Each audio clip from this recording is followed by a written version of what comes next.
John and Naylor. Part 2, obviously, of this Act is dealing specifically with the changes to the Inland Revenue Act, and in particular, Part 3, there we go, Part 3, Part 2. Part 3 is, in fact, the bit that does deal with the Inland Revenue Act. Even if I got the part wrong, at least I got the issues right. But, Mr Chair, this obviously is recognises, it's got to be fair to say that as well as the significant changes that this bill makes to the payments to families where with their beneficiaries, these changes also recognise that for some families, even though they are in work in some way, shape or form, they are still experiencing some level of hardship. And so this part of the Act is dealing with that part of the equation.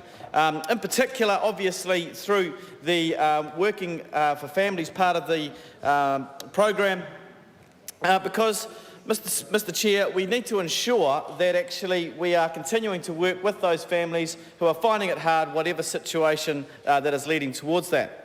And so, Mr Chair, from 2016, next year in April, the low to middle income working families who are not on a benefit will get up to $12.50 a week more through their Working for Families, depending on their income.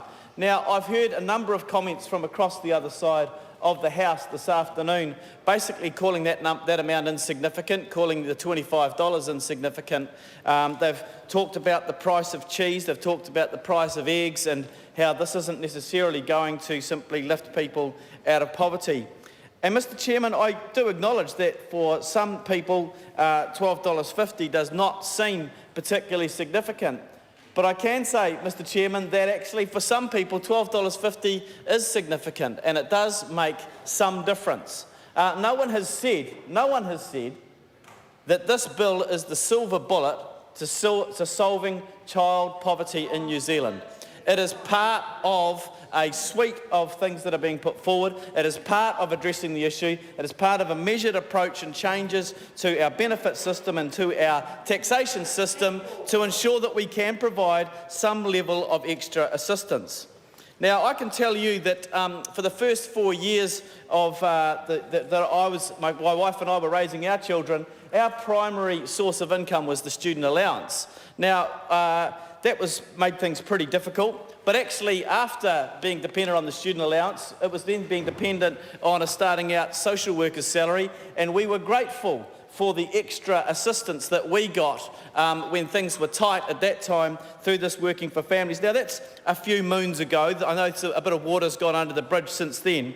And it's appropriate now that we've been able to get things into a place where we can afford to lift those amounts, particularly around the Working for Family, in-work family tax credit by $12.50, and also through the minimum family tax credit to ensure that some of these families are going to get that little bit extra. Now, in order for us to do that, obviously we've got to put that in the context of everything else that this government is doing.